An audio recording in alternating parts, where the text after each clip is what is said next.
Hello student, welcome back to my YouTube channel Pratima Shukla official. आज की इस वीडियो में हम लोग डिस्कस करने वाले हैं आनुवांशिकता एवं विकास के 50 इम्पॉर्टेंट एमसीक्यूज जो बोर्ड एग्जाम की तरफ से बहुत ही ज़्यादा इम्पॉर्टेंट हैं।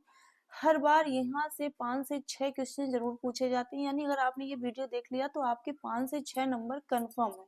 इसलिए वीडियो को लास्ट तक देखें, वीडियो को स्किप मत करें, क्योंकि कुछ क्वेश्चंस को हम थोड़ा सा उसको डिस्कस भी कर लेंगे अगर कहीं पर डाउट हुआ तो। और आप लोग मुझे आंसर को कमेंट बॉक्स में कमेंट करके बताएंगे, ठीक है। लास्ट में मैं इनके आंसर आपको लास्ट में दूंगी, और जो आपको यहाँ पर जो भी चीजें समझ में नहीं आ रही हैं तो आप मुझे कमेंट करके जरूर पूछ सकते हैं, ठीक है। मैं उसका आंसर आपको जरूर रिप्लाई करूंगी कमेंट बॉक्स पे। तो चलिए देखते हैं आज का पहला क्वेश्चन क्या है। आनुवांशिकता का जनक है, तो आनुवांशिकता के जो जनक हैं वो किसको कहा गया है? ग्रेगर जॉन मेंडल को कहा गया है।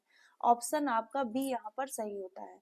नेक्स्ट क्वेश्चन देखेंगे, मेंडल ने प्रयोग किस पर किया था? मटर पर, गेहूं पर, मक्का, चावल पर। तो जो मेंडल ने प्रयोग किए थे वो किस पर किए थे? मटर पर किए थे। एकल संकरण में फिनोटाइप अनुपात है। एकल संकरण, ध्यान से सुनिएगा और ध्यान से समझिएगा, ठीक है। क्वेश्चन अगर जरा सा भी आपने गलत सुन लिया, गलत समझ लिया तो उसका आंसर गलत हो सकता है। इसलिए क्वेश्चन को ध्यान से सुने और अपने दिमाग को कंसंट्रेट करके ही उसका आंसर दें। एकल संकरण में फिनोटाइप अनुपात होता है, क्या है? ऑप्शन आपका यहाँ पर सही होता है 3:1। ऑप्शन बी आपका यहाँ पर सही है। नेक्स्ट क्वेश्चन देखेंगे, F2 में जीनोटाइप अनुपात है। F2 में, तो F2 में क्या है? 1:2:1, यानी ऑप्शन बी आपका यहाँ पर सही होता है।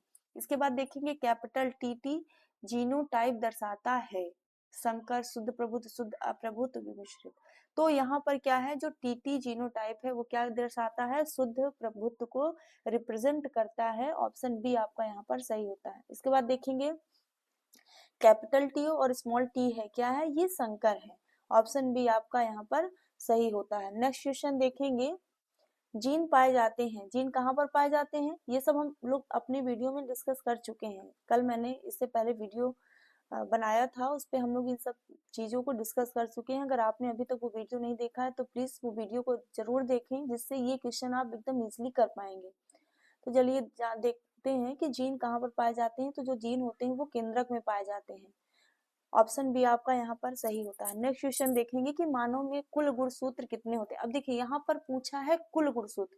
अगर हम बात करें गुणसूत्र की तो 23 जोड़े गुणसूत्र होते हैं, है ना। लेकिन यहाँ पर पूछा है कुल, जोड़ा होता तो 23 होता, जोड़े का मतलब होता उसका पेयर। अब यहाँ पर पूछ लिया है कुल गुणसूत्र, तो हम आंसर यहाँ पर क्या देंगे? 46, यानी 46। तो ऑप्शन आपका यहाँ पर सी सही होता है।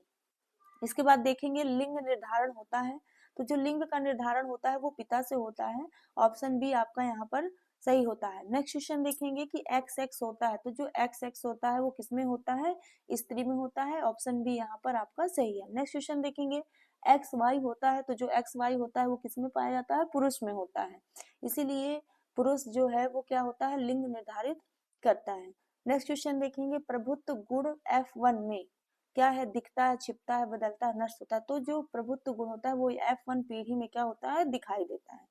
नेक्स्ट क्वेश्चन देखेंगे कि मेंडल का नियम है। तो जो मेंडल का नियम है वो किसका नियम है? प्रभुत्व का नियम है। ऑप्शन आपका ए यहाँ पर सही होता है। नेक्स्ट क्वेश्चन देखेंगे, द्विसंकरण अनुपात है। द्विसंकरण अनुपात क्या है? 9:3:3:1, यानी ऑप्शन सी आपका यहाँ पर सही होता है। नेक्स्ट क्वेश्चन देखेंगे कि जीनोटाइप का अर्थ है। जीनोटाइप का क्या अर्थ है? आनुवांशिक संरचना। जीनोटाइप का क्या अर्थ है? आनुवांशिक संरचना। ऑप्शन बी आपका यहाँ पर सही होता है। अगला क्वेश्चन देखेंगे, फिनोटाइप का अर्थ है जीन, बाहरी लक्षण, डीएनए, यानी गुणसूत्र। तो जो फिनोटाइप है वो फिनोटाइप का अर्थ होता है कि बाहरी लक्षण। ऑप्शन बी आपका यहाँ पर सही होता है। नेक्स्ट देखेंगे, डीएनए स्थित है। डीएनए कहाँ स्थित होता है? तो ये केंद्रक में स्थित होता है। ऑप्शन ए आपका यहाँ पर सही होता है। नेक्स्ट क्वेश्चन देखेंगे, संकर संतति में जीन होते हैं, क्या होते हैं? भिन्न होते हैं। ऑप्शन बी आपका यहाँ पर सही होता है। अप्रभुत्व गुण F2 में दिखाई देता है। अप्रभुत्व गुण यानी F2 पीढ़ी में जो अप्रभुत्व गुण होता है वो 25% दिखाई देता है। ऑप्शन सी आपका यहाँ पर सही होता है। अगला क्वेश्चन देखेंगे कि 22 जोड़े गुणसूत्र कहलाते हैं। देखिए 22 जोड़े गुणसूत्र होते हैं, तो एक जोड़ा जो गुणसूत्र होता है वो लिंग का निर्धारण करता है। बाकी जो 22 जोड़े गुणसूत्र बचते हैं उनको क्या कहते हैं हम लोग? 22 जोड़े जो गुणसूत्र होते हैं उन्हें हम क्या कहते हैं? ऑटोसोम कहते हैं। ऑप्शन बी आपका यहाँ पर सही होता है। नेक्स्ट क्वेश्चन देखेंगे, उत्परिवर्तन है स्थिरता, जीन में परिवर्तन, समानता, नष्ट। तो जो उत्परिवर्तन है वो क्या है? जीन में परिवर्तन होता है, जीन में परिवर्तन है। ऑप्शन बी आपका यहाँ पर सही है। नेक्स्ट क्वेश्चन देखेंगे, जीन का कार्य, जीन का क्या कार्य होता है? Protein banana. ऑप्शन ए यहाँ पर सही होता है। लिंग गुणसूत्र है, तो जो लिंग गुणसूत्र होता है वो XXXY होता है, तो ऑप्शन ए आपका यहाँ पर सही है। मेंडल ने कुल कितने गुणों का अध्ययन किया? तो मेंडल ने कुल 7 गुणों का अध्ययन किया था। ऑप्शन बी आपका यहाँ पर सही है। संकरण का अर्थ है, संकरण का अर्थ होता है मिश्रण। ऑप्शन बी आपका यहाँ पर सही होता है। नेक्स्ट क्वेश्चन देखेंगे, विकास का सिद्धांत किसने दिया था? तो जो विकास का सिद्धांत दिया था वो किसने दिया था? वो चार्ल्स डार्विन ने दिया था। और प्राकृतिक चयन का सिद्धांत किसने दिया था? ये भी किसने दिया था? डार्विन ने दिया था। जीवाश्म दर्शाते हैं भविष्य, वर्तमान, प्राचीन जीवन, कृत्रिम। तो जीवाश्म जो होते हैं वो प्राचीन जीवन को रिप्रेजेंट करते हैं। समजात अंग का एग्जाम्पल क्या है? मानव, हाथ, पैर, पंख। ये क्या है? आपके समजात अंग के उदाहरण हैं। अगला देखेंगे, समरूप अंग के उदाहरण कौन से हैं? समरूप अंग के जो उदाहरण है वो पक्षी, कीट और पंख हैं। ऑप्शन बी आपका यहाँ पर सही होता है। नेक्स्ट क्वेश्चन देखेंगे, अवशेषी अंग, अवशेषी अंग क्या होते हैं? हृदय, फेफड़ा, अपेंडिक्स, आंख।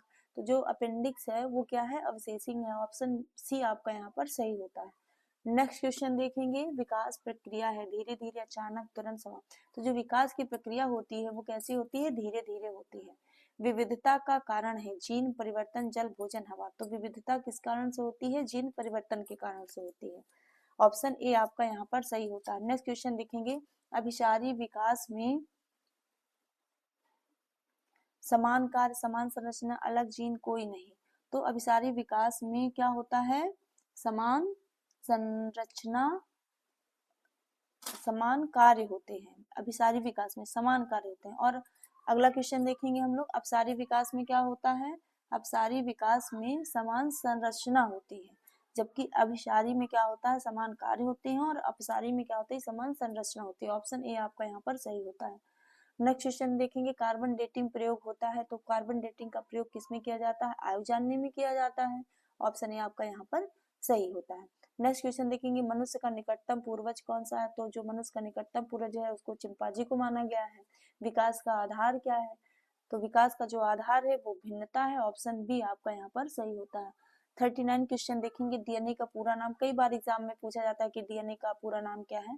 तो डीऑक्सी राइबो न्यूक्लिक एसिड होता है। ऑप्शन ए आपका यहाँ सही है। नेक्स्ट क्वेश्चन देखेंगे, प्राकृतिक चयन में कमजोर जीव बचते हैं, अनुकूलित जीव बचते हैं, सभी समान, कोई। तो जो प्राकृतिक चयन में होता है अनुकूलित जीव बचते हैं, जो अपने आप को एडजस्ट कर लेते हैं वही जीव बचते हैं। ऑप्शन बी आपका यहाँ पर सही होता है। नेक्स्ट क्वेश्चन देखेंगे, जीवाश्म मिलते हैं। तो जो जीवाश्म होते हैं वो कहाँ पर मिलते हैं? अवसादी चट्टानों से प्राप्त होते हैं। ऑप्शन बी आपका यहाँ पर सही होता है। नेक्स्ट क्वेश्चन देखेंगे, विकास का प्रमाण, समजात अंग, जीवाश्म, भ्रूणीय अध्ययन, सभी। तो विकास का जो प्रमाण होता है वो क्या है? सभी। ये सभी है, समजात अंग, जीवाश्म, भ्रूणीय अध्ययन, ये सभी क्या है? विकास के प्रमाण है। इसके बाद देखेंगे, उत्परिवर्तन है परिवर्तन, स्थिरता, समानता, समाप्त। तो जो उत्परिवर्तन है वो क्या है? परिवर्तन है। विविधता से होता है, विविधता से क्या होता है? विकास होता है। ऑप्शन ए आपका यहाँ पर सही होता है। नेक्स्ट क्वेश्चन देखेंगे, मानव में अवशेषी अंग है। तो जो पूंछ की हड्डी है वो क्या है? मानव में अवशेषी अंग है। ऑप्शन ए आपका यहाँ पर सही होता है। इसके बाद देखेंगे, नेक्स्ट क्वेश्चन देखेंगे कि लैमार्क का जो सिद्धांत था वो किस पर आधारित था। चलिए इस क्वेश्चन का आंसर आप मुझे कमेंट बॉक्स पर लिख के दीजिए, ठीक है? हाँ, कमेंट बॉक्स पर लिखिएगा। मैं इन सब के आंसर आपको लास्ट में प्रोवाइड कराऊंगी, लेकिन अभी मुझे आप ना इसका उत्तर कमेंट बॉक्स पर लिख के दीजिएगा। नेक्स्ट क्वेश्चन देखेंगे कि मंडल का कार्य प्रकाशित हुआ, कब प्रकाशित हुआ? 1866 में। ऑप्शन ए आपका यहाँ पर सही होता है। नेक्स्ट क्वेश्चन देखेंगे कि ऑरिजिन ऑफ स्पीसीज पुस्तक के लेखक हैं, तो इसके लेखक कौन है? Gregor John Mendel. Darwin, Lamarck या न्यूटन? तो लेखक कौन है इसके? डार्विन। ऑर्गेनिक ऑफ स्पीसीज पुस्तक के लेखक कौन है?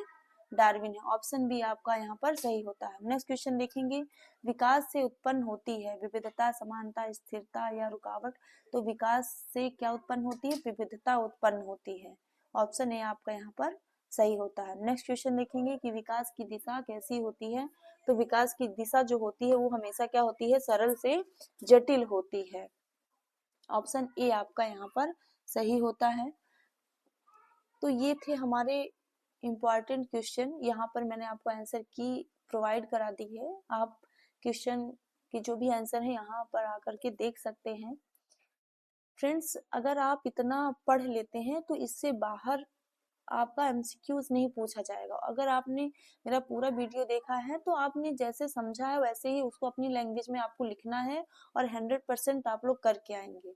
ठीक है, क्वेश्चन को छोड़ना नहीं एग्जाम में। क्वेश्चन सब कुछ, अगर आपने एक बार थोड़ा सा भी वीडियो को सुन लिया तो आप उसको एग्जाम में जरूर लिख के आएंगे, ऐसे छोड़ के नहीं आएंगे। और यहाँ से आपके 5 से 7 नंबर के क्वेश्चन बनने ही बनने हैं। इसलिए चैप्टर को अच्छे से पढ़ें, ध्यान से पढ़ें और एग्जाम में सारे क्वेश्चन को करके आए।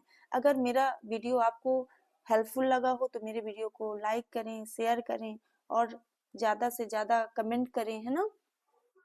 और चैनल को सब्सक्राइब करें ताकि आने वाले अपडेट आप तक पहुंच सके। Thanks for watching this video.